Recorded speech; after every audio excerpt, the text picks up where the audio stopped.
Bismillahirrahmanirrahim. Assalamualaikum warahmatullahi wabarakatuh. Alhamdulillah. Alhamdulillahillazi bini'matihi tatimmus shalihat. Ashhadu an la ilaha illallah wahdahu la syarika lah. Wa ashhadu anna Muhammadan abduhu wa rasuluh. Allahumma salli wa sallim wa barik ala hadzal nabiyil karim wa ala alihi wa ashabihi wa man tabi'ahu wa nasarahu ila yaumiddin.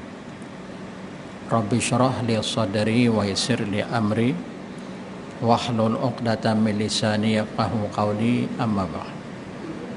Yang dihormati lagi dikasihi saudara pengurusi, Tuan Imam, saudara yang menganjurkan pengajian kita pada malam yang berbahagia ini, ahli-ahli jawatan kuasa, seterusnya muslimin, muslimat, hadirin, hadiran, tuan-tuan dan puan-puan, para jemaah, anak-anak yang dikasihi sekalian.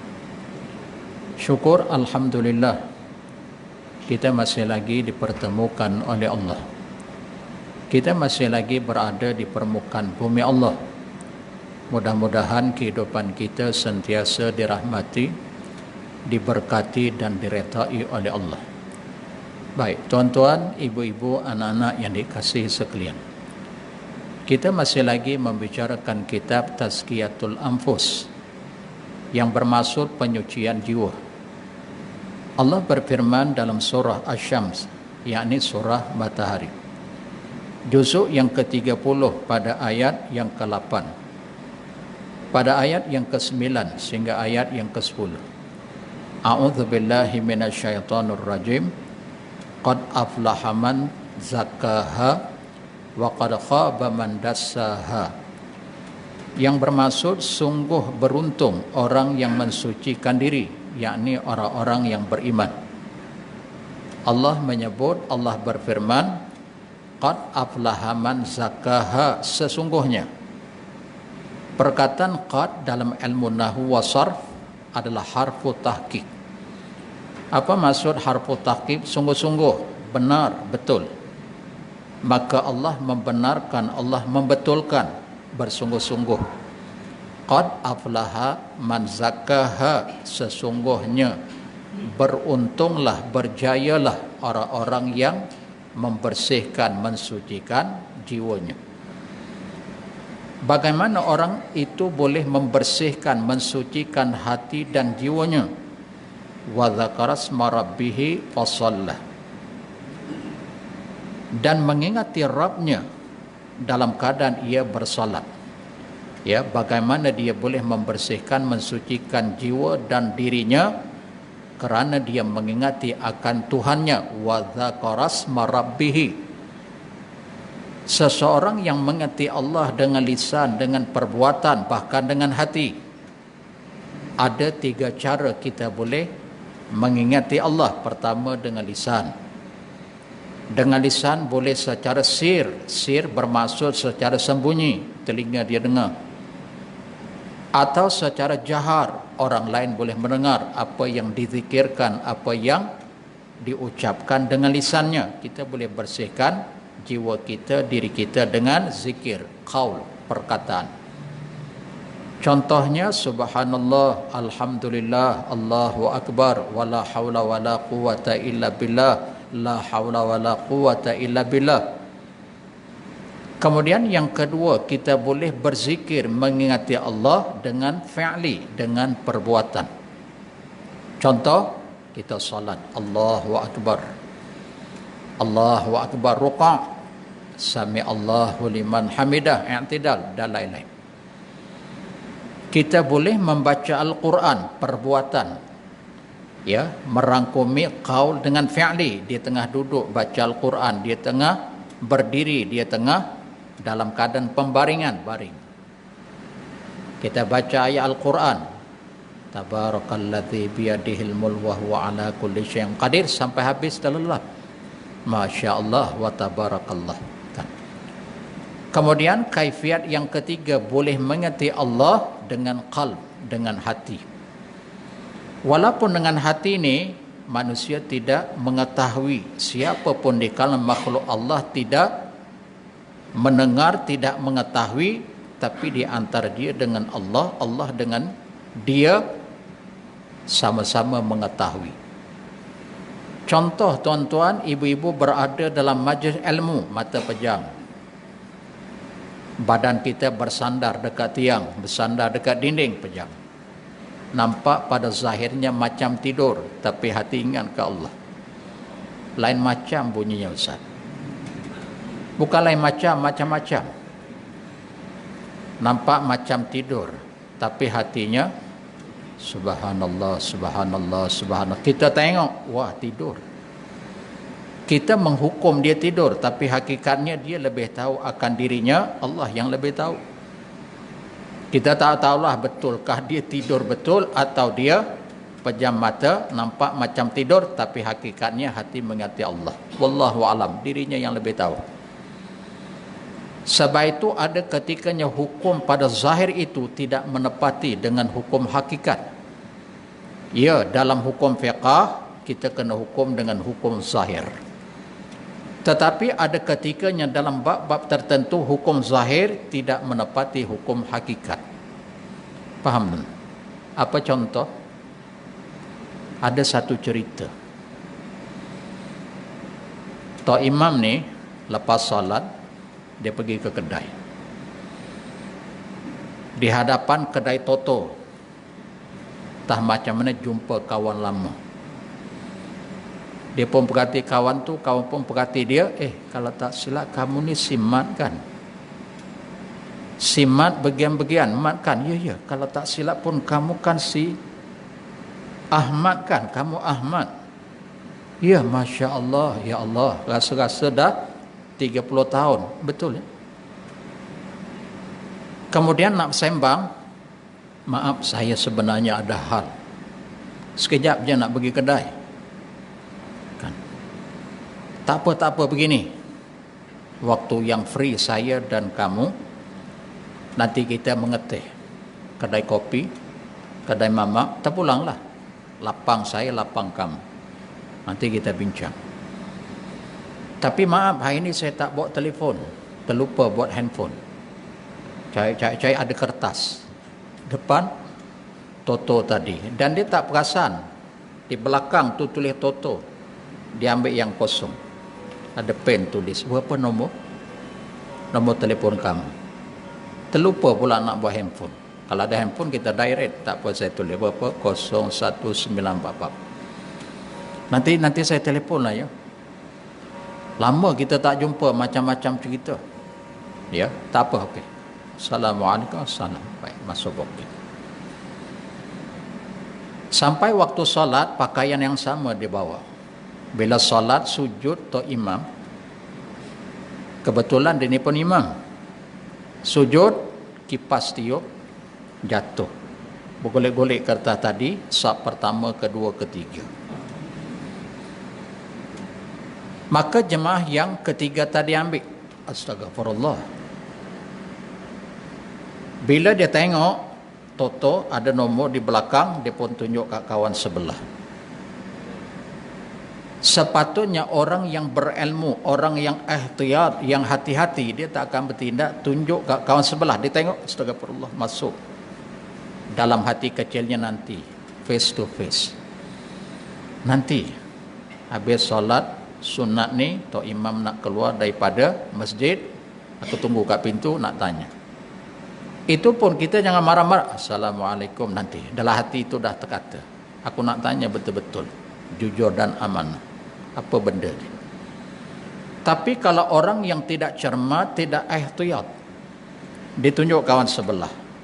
Ditunjuk. Imam dah bukit imam. Kawan tu pun pinjam. Tunjuk lagi. Imam. Bermaksud fitnah. Patutnya orang yang ihtiyat, yang hati-hati tadi, dia tak akan mudah melatah. Kita jangan mencari-cari kesalahan orang lain, bahkan menyebarkan kesalahan orang itu setelah benar dia buat. Tak apalah, kita bukan nak cerita bab tu. Penghabisnya ada yang ngang sikit, tak apa, tak apa. Lepas ni aku nak jumpa Tuan Nazir supaya Tuan Nazir pecat dia 24 hours. Ni ada bukti. Tiba-tiba imam nak keluar, mam, mai sini mam. Dah tak ada hormat, tak ada adab. Apa hal, kata imam? Imam cakap betul-betul. Apa benda ni? Ya Allah. Imam pun. Jangan nak sembunyi-sembunyi. Lagi terang, terang lagi bersuluh. Ni apa mam? Ni apa? Rupanya dalam diam dia imam pergi tikam nombor ekor. Astagfirullah, imam pun terperanjat. Ya Allahu Akbar, kata di imam. Siapa yang kata? Mana kamu tahu? Ni apa mam? Ni apa? Dalam poket imam. Mesiri, kata di imam. Imam pun terperanjat. Tak usah nak berlakon, kata dia orang. Astagfirullah. Nah, saya nak mencontohkan tadi, tidak semestinya yang zahir itu hukum hakikat. Kan zahirnya betul daripada Tok Imam, tergolek-golek kertas tadi. Sebab itu sikap seorang mukmin mukminah, dia hendaklah cermat dan hati-hati. Percakapan, perbuatan, kelakuan, tindak tanduk. Sebab itu maaf, di dalam Al-Quran, dalam surah Ali Imran, juzuk yang keempat, ayat 102. Ayat ni, tuan-tuan tahu tak? Nabi bila memulakan ceramah, kuliah, tazkirah, Nabi akan baca potongan ayat ni. Walaupun ada lagi 2-3 potongan ayat yang lain, tapi ayat ni Nabi baca. Apa yang Nabi baca? Quran bahasa Arab, Nabi baca di awal mukaddimah sebelum cerita apapun bab agama, akidahkah, ibadah, akhlak. Ni potong ayat Quran ni Nabi baca awal di mukaddimah. Apa yang Nabi baca? Surah Ali Imran juzuk yang keempat ayat 102. Coba kita baca, kita terjemahkan, pahamkan, perhatikan baik-baik. Apa Allah sebut? A'udzu billahi minasyaitonir rajim. Ya ayyuhallazina amanuttaqullaha haqqa tuqatih wa la tamutunna illa wa antum muslimun. Wahai orang-orang yang beriman. Beriman tak kita ke Allah? Beriman. Apa maksud iman? At-tasdiqu fil qalbi. At-tasdiqu fil qalbi, sebagian para ulama menyebut at-tasdiqu bil qalbi, bukan fi. Dia ada perbezaan fil qalbi pada hati dengan bil qalbi dengan hati. Ada perbezaan ni kalau kita mengaji ilmu lughawiyah, ilmu nahwu wa sarf, kita mudah faham. Contoh dalam hadis. Ada 7 golongan manusia besok di hari akhirat di padang mahsyar mendapat naungan.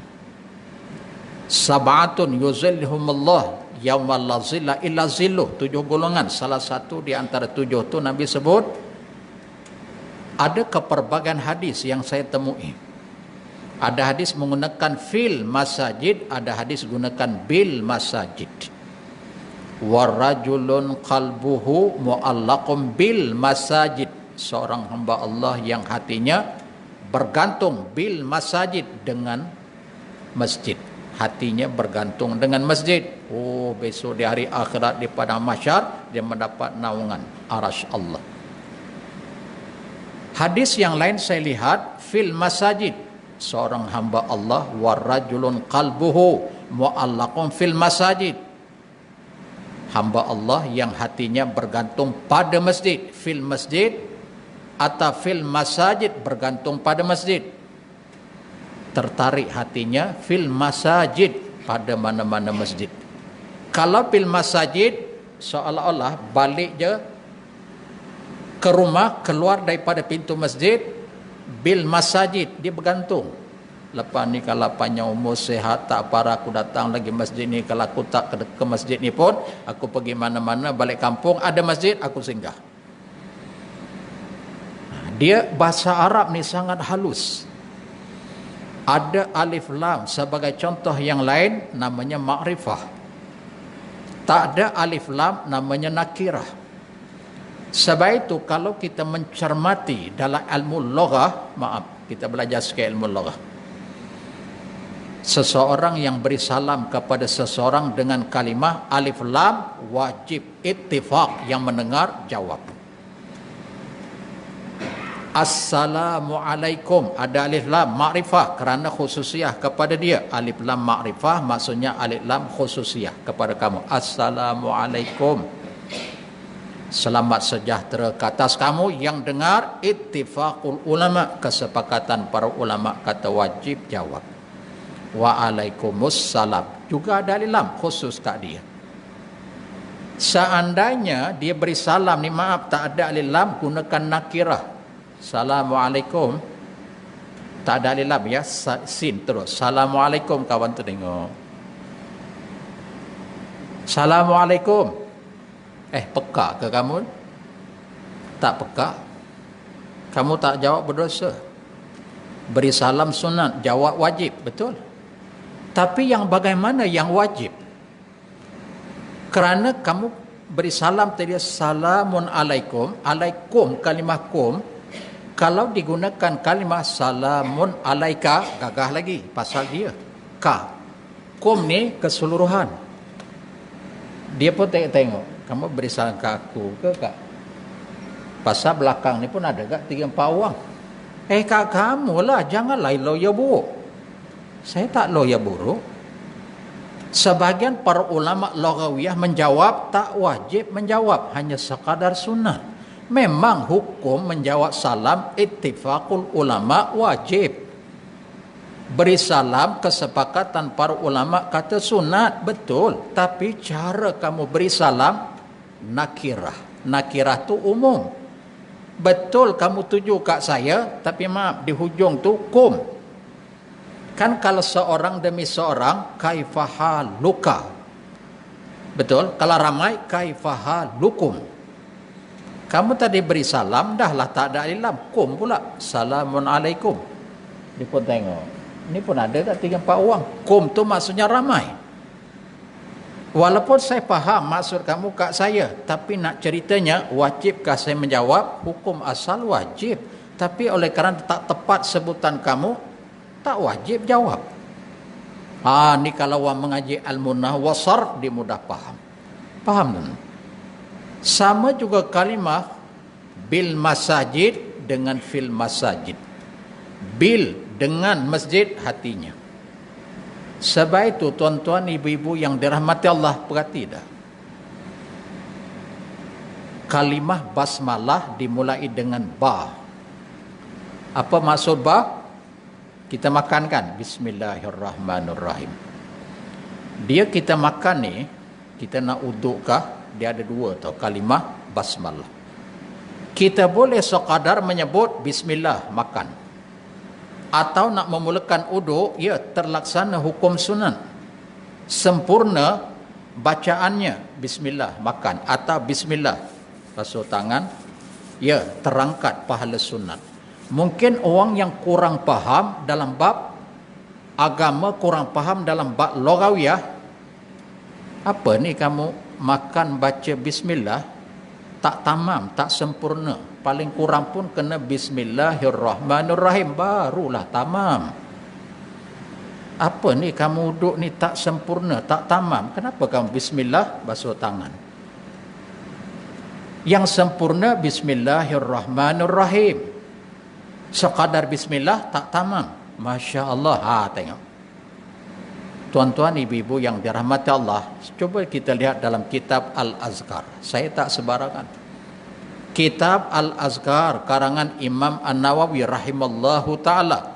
Wa in qal, dalam bab uduk. Malam tadi saya mengajar bab uduk dalam kitab Al-Azkar dekat Masjid Kampung Seri Aman. Saya bawa kitab tu kitab bahasa Arab, saya terjemahkan. Saya masih ingat lagi perkataan yang digunakan dalam kitab tu, wa in qal bismillah kafa. Jika seseorang itu mengungkapkan kalimah bismillah, kafa, memadai dan terlaksana hukum sunnah. Nah, dalam bab makan Nabi sebut begini, perhatikan baik-baik. Iza akalta fasammillah wa khudh mimma wa kul biyaminik wa khudh mimma yalik.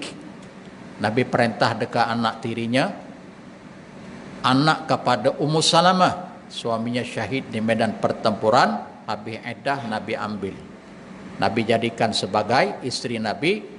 Anak kepada Ummu Salamah ni anak tiri Nabi. Nabi mengajar kepada anak tirinya, iza akalta fasamillah, apabila kamu nak makan baca bismillah. Nah, terangkat dan terlaksana dan juga sempurna kalimah tersebut. Kita pula yang kurang faham, kita kata tak sempurna. Bismillah makan. Kenapa kamu tak bismillahirrahmanirrahim? Ya, faham. Bermaksud kalimah bismillah ni boleh bismillah, boleh juga bismillahirrahmanirrahim. Yang tak boleh tang mana tu? Bismillahirrahman makan. Yang ni tak boleh. Tahu pasal apa? Tahu pasal apa tu? Bismillah boleh. Pahala tak? Pahala sunat. Tapi kalau you nak makan, nak uduk, apa saja pekerjaan yang baik yang kamu nak buat hal-hal dunia, bismillah sempurna. Atau bismillahirrahmanirrahim juga sempurna. Tapi kalau bismillahirrahman, maaf. Tahu pasal apa tu? Ar-Rahman, sifat Allah umum kepada makhluk ciptaannya. Orang beriman, orang kafir, munafik, fasik dan zalim, semua merangkumi.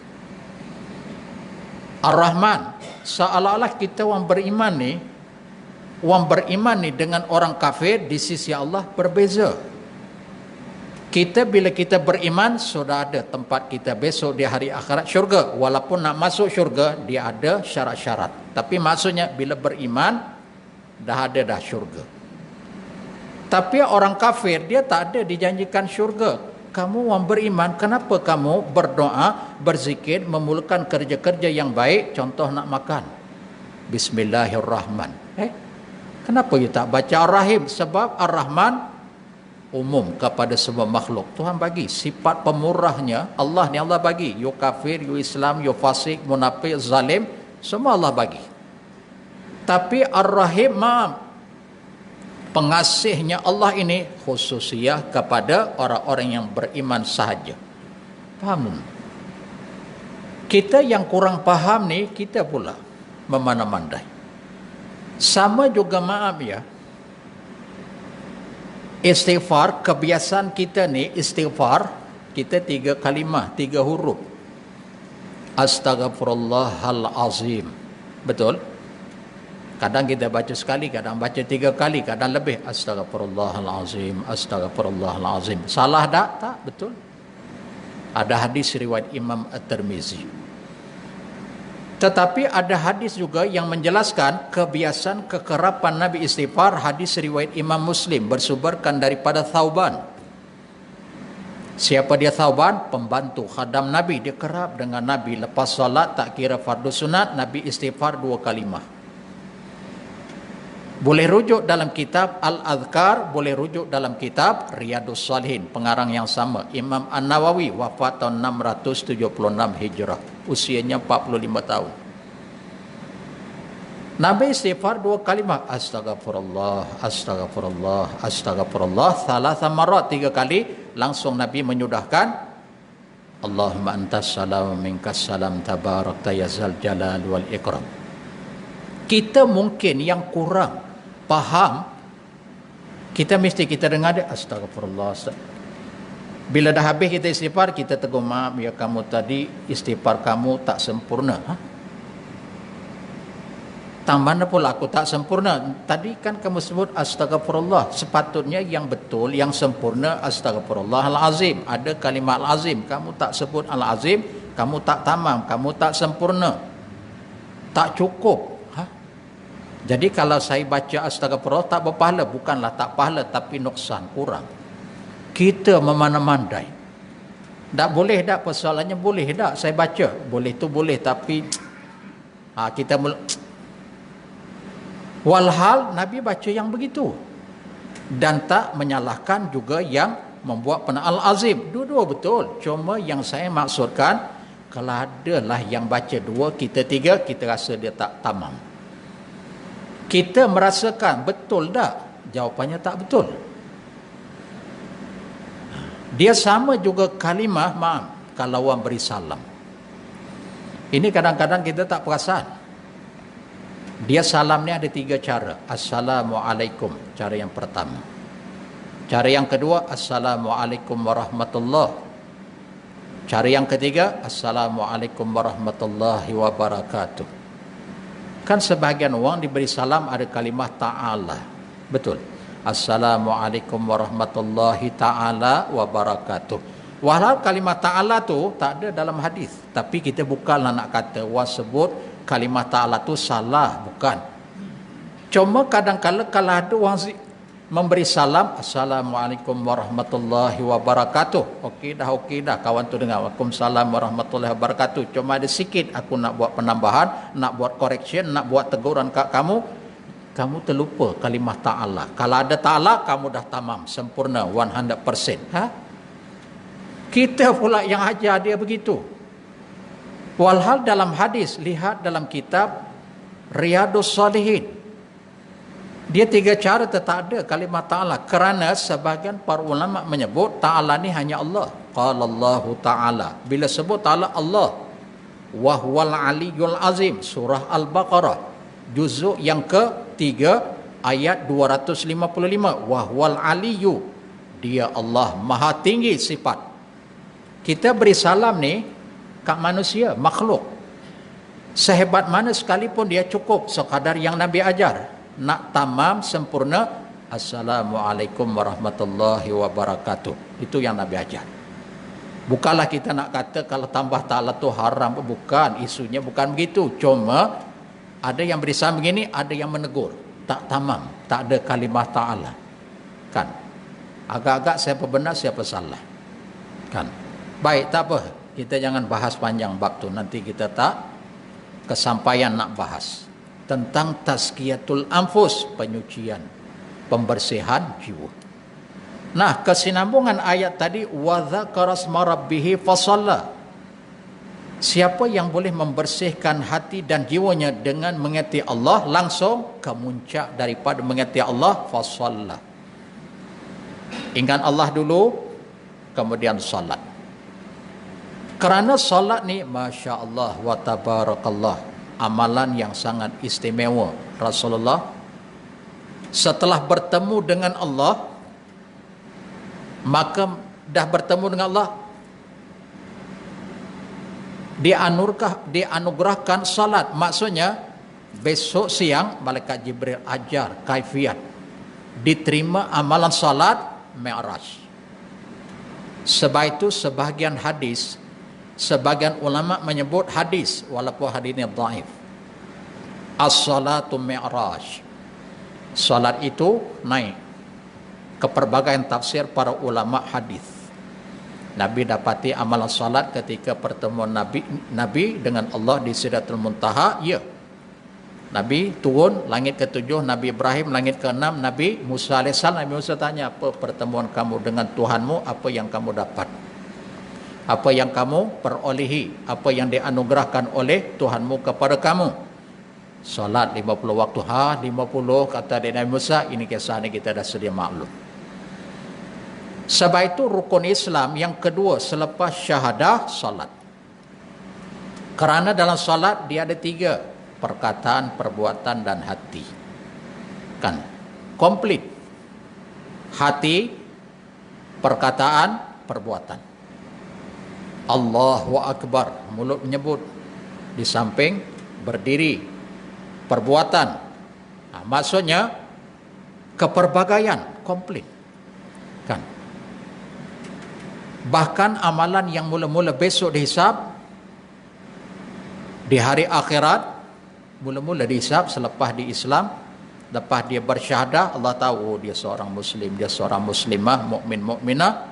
Ditanya tentang solat. Betul solat, clear ibadah yang lain. Tak betul solat atau on and off solat, maaf, tergantung amalan-amalan yang lain. Sekalipun amalan yang hebat, puasanya, sedekahnya, perbuatan ma'rufnya begitu begini, tapi maaf, solatnya kadang ya, kadang tidak. Masya Allah.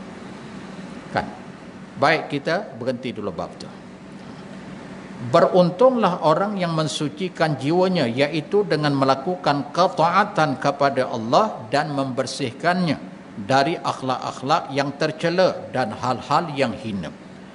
Hal ini diriwayatkan dari Qatadah, Mujahid, Ikrimah dan Sa'id bin Jubair, di kalangan sahabat, di kalangan tabi'in meriwayatkan.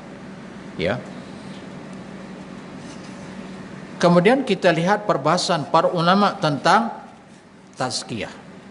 Kan, tazkiyatul anfus maksudnya penyucian jiwa. Tazkiyah itu diambil daripada perkataan zakah. Ini kalau kita mengaji ilmu grammar bahasa Arab, kita mudah faham. Tazkiyah diambil daripada perkataan zakah, yuzaki tazkiyatan. Ya, tazkiyatan itu masdar, dalam bahasa Inggris disebut noun, kata terbit. Kan. Adapun asal makna tazkiyah ada dua. Pertama, annama'u maksudnya tumbuh berkembang, maksudnya menumbuhkan dan mengembangkan jiwa untuk melakukan amal-amal soleh dan akhlak yang mulia, mengembangkan. Maksud tazkiyah yang pertama, annama maksudnya berkembang subur. Kan. Sama seperti kalimah barakah. Barakah itu apa maksud barakah? Annama'u wa ziyadah, berkembang, kemudian waziyadah, bertambah. Kan. Dengan sebab kita sedekah ni dalam Quran dia ada dua istilah. Satu, sedekah tu merujuk kepada wajib, yakni zakat fitrah. Pasal sedekah kita bagi, zakat fitrah kita bagi. Kamu bagi tu walaupun pada zahirnya harta macam berkurang, ada banyak ni kamu bagi ke orang yang pertama, orang yang kedua, yang hukumnya wajib atau hukumnya sunat. Sama je kalimah dalam Quran sedekah, cuma ada yang wajib, ada yang sunat. Pemberian pada zahirnya kurang, tapi hakikatnya annama, annumu wa ziyadah. Ada sebahagian ulama lughah kata annumu, sebahagian kalimah lughawiyah sebut annama, maksudnya sama saja, bertambah. Pada zahirnya macam mana saya bagi dia, harta saya banyak ni, bagi orang pertama kedua, macam mana boleh bertambah? Nanti dulu. Annama wa ziyadah, dan bertambah. Berkat orang yang bersedekah kehidupannya barakah, bertambah dan juga berkembang. Maksudnya apa? Ya, hari ini harta kamu berkurang. Sebab apa? Kamu bagi ke orang pertama, orang kedua, ketiga. Tapi kamu jangan lupa, mungkin dari sudut umur kamu barakah. Dia bukan dari sudut material, tapi dari sudut kerohanian. Material mesti kurang, pasti kurang. Kita makin bersedekah makin kurang. Itu dari sudut zahiriah, dari sudut material. Tapi dari sudut kerohanian, bertambah dan subur. Bertambah dan subur maksudnya umur kamu bertambah, subur dari sudut kesehatan. Harta kamu barangkali harta-harta yang kamu tak sedekahkan itu makin bertambah. Hari ini kurang, besok lusa akan datang semakin bertambah. Kan Allah akan ganti, tidak semestinya material dengan material. Nah, sebab itu dalam Quran, perhatikan baik-baik. Surah Saba ayat 39, juzuk 29, kan disebut di situ, siapa yang memberi, Allah akan tukar ganti yang lebih baik. Kan? Siapa yang bagi diganti, ditukar kepada yang lebih baik. Ada Quran di sini.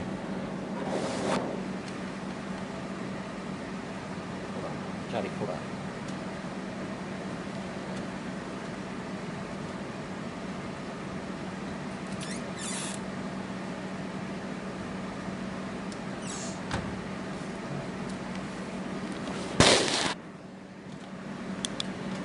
Jangan betulkan channel anda. Dikira macam iklan nih. Gitu.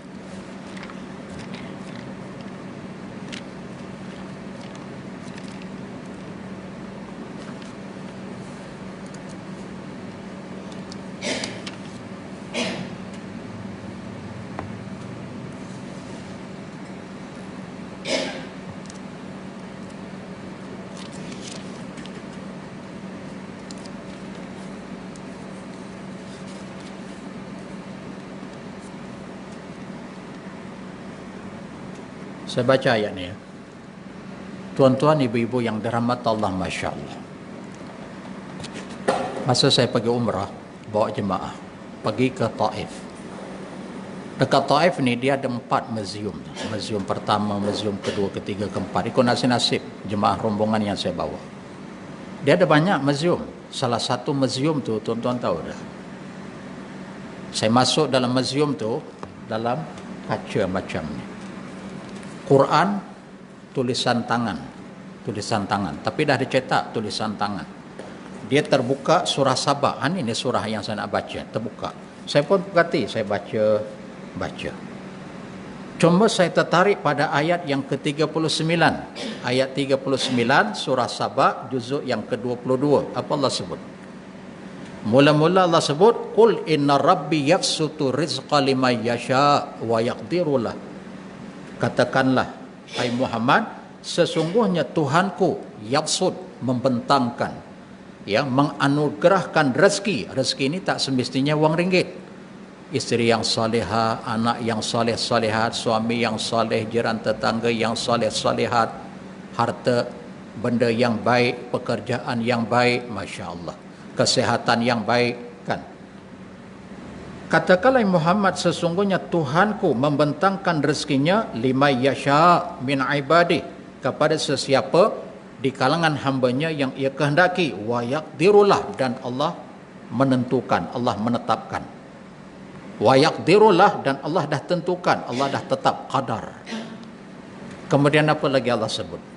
Wa ma anfaqtum min syai' fa huwa yukhlifuh. Barang siapa, wa ma anfaqtum, apa-apa yang kamu infakkan daripada harta kamu, sesuatu, tak kira mungkin pakaian, mungkin wang ringgit, tapi pakaian tu bukanlah pakaian yang lusuh, yang koyak rabak, masya-Allah.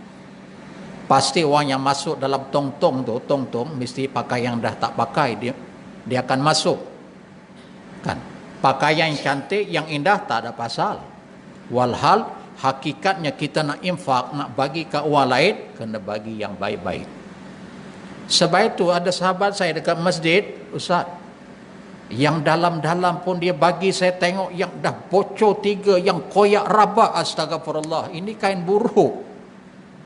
Yang dalam tu spender. Masya Allah wa tabarakallah. Kan kita minta ada pakaian yang tak memanglah digunakan kalimah yang tak diguna, tapi biarlah yang elok. Kalau yang ni siapa pun tak nak pakai. Kita ambil tu saat sebelum kita hantar satu tempat yang memerlukan, kita double check Ustaz. Kita double check tu ada spender yang koyak rabak Ustaz, yang getahnya pun dah los. Astagfirullah. Ya Allah, ya Tuhan. Kan? Okey, tak apa. Wa ma anfaqtum min syai'in fa huwa yukhlifuh. Apa-apa yang kamu infak min syai', sesuatu itu, fa huwa yukhlifuh, pasti dia, yakni Allah, tukar ganti yang lain. Yukhlifuh, Allah ganti. Wa huwa khairur razikin, dia yakni Allah sebaik-baik rezeki. Sebaik-baik yang menganugerahkan rezeki Allah, rezeki pun Allah, yang menganugerahkan rezeki pun Allah. Betul lah, kita pun diperintahkan supaya bekerja, berusaha, rajin, jangan malas, jangan kita peluk tubuh. Hari-hari berdoa, ya Allah murahkan rezeki, ya Allah Engkau Maha berkuasa, Engkau Maha Razak, Maha pemberi rezeki, aku yakin kepadamu ya Allah, walaupun aku tak bekerja, kamu tetap memberi rezeki. Betul ke? Betul, you tetap berdoa, tapi doa ni Allah sebut dalam Quran. Kaifiat berdoa surah Ali Imran ayat 159. Fa iza azamta fatawakkal 'alallah. Fa iza azamta fi'lul madhi, bahasa Arab, past tense bahasa Inggeris. Apabila kamu telah berazam, kamu telah berusaha, kamu telah berikhtiar, fatawakkal 'alallah, maka berserah dirilah kamu kepada Allah, barulah kita berdoa. Macam orang nak pergi haji. Berapa ramai saya jumpa, saya nak pergi haji lah Ustaz. Alhamdulillah. Dah daftar? Belum lagi Ustaz. Seronok betul Ustaz tengok orang pergi haji ni. Orang, bila saya tengok orang bertalbiyah tu Ustaz, bersemangat. Memang saya ada azam. Okey. Dah daftar? Belum lagi Ustaz. Setakat mulut, tak ada usaha ikhtiar, tak akan menjadi. Kan? Kalau you ada azam, daftar dulu. Bersungguh-sungguh buat rayuan 2-3 kali, ini daftar pun tak bercakap. Ya aku pun ya Allah nak pergi haji, ya Allah seronoknya pergi haji, bila tengok orang mengerja haji ni sampai nak menitahi mata. Berapa banyak dah duit simpan, duit banyak tak banyak, tapi adalah sikit, okey tu tak apa, bab yang lain. Tapi dah daftar pasal, kita kena ikut dia punya law, rule and regulation, kena ikut. Dah daftar belum lagi, Masya Allah wa tabarakallah, kan. Baik, bermaksud walaupun kita berdoa memohon kepada Allah, tapi usaha dan ikhtiar kita jangan tinggalkan. Ini yang dikatakan pahaman ahlu sunnah wal jamaah. Ya, tidak menafikan usaha dan ikhtiar, yang dikatakan tawakal. Sebab itu dalam ajaran Islam tawakal, kapnya berbaris atas, tawakal, bukan tawakul. Tawakul hurufnya sama, ta waw kap lam. Tapi bila baris depan tawakul, dia tak ada usaha, tak ada ikhtiar, langsung berdoa. Islam tidak ada istilah tawakul, yang ada tawakal. Hatta Nabi sebut dalam hadis riwayat Imam Muslim, tengok kata Nabi burung. Pagi-pagi dia terbang, kalaulah kamu bertawakal seperti mana burung bertawakal, macam mana burung bertawakal? Tengok Nabi sebut. Keluar waktu pagi dalam keadaan perutnya kempis, balik petang dalam keadaan perutnya kenyang. Jadi nak menceritakan tawakal itu tidak menafikan usaha dan ikhtiar. Burung dia pergi kempis, balik kenyang, maksudnya dia berusaha cari rezeki. Bahkan rezeki yang dicari itu dia bawa balik, dia bagi ke anak dia dekat sarang dia. Betul. Allahu Akbar, kan. Baik, kemudian yang kedua, maksud tazkiyah itu at-taharah, pembersihan dan penyucian. Maksudnya menyucikan jiwa dari akhlak atau sifat yang buruk, serta menyucikannya dari perkara-perkara yang hina dan amal-amal yang buruk. Kalau kita lihat dalam kitab At-Tafsir Al-Munir karangan almarhum Dr. Wahbah Az-Zuhaili, yang dikatakan tazakah itu tatahur minal kufri wal maksiyah bil imani wa taqwa, membersihkan daripada kekufuran dan maksiat, digantikan kekufuran dengan iman. Demikian juga maksiat digantikan dengan takwa. Itu yang dimaksudkan pembersihan hati dan jiwa. Ya, kita membersihkan diri kita, jauhkan sifat kufur, juga kita menjauhkan diri daripada sifat maksiat, ditempel sifat itu dengan keimanan, keyakinan, kepercayaan, langsung dengan takwa, sifat hati-hati dan cermat. Kan, ya ayyuhallazina amanu taqullaha haqqa tuqatih, di awal ayat tadi saya baca, kan, sifat orang beriman, berhati-hati, wahai orang-orang yang beriman, bertakwalah kamu kepada Allah dengan sebenar-benar takwa. Wala tamutunna illa wa antum muslimun, jangan sekali-kali kamu mati melainkan mati dalam keadaan muslim yang sebenar.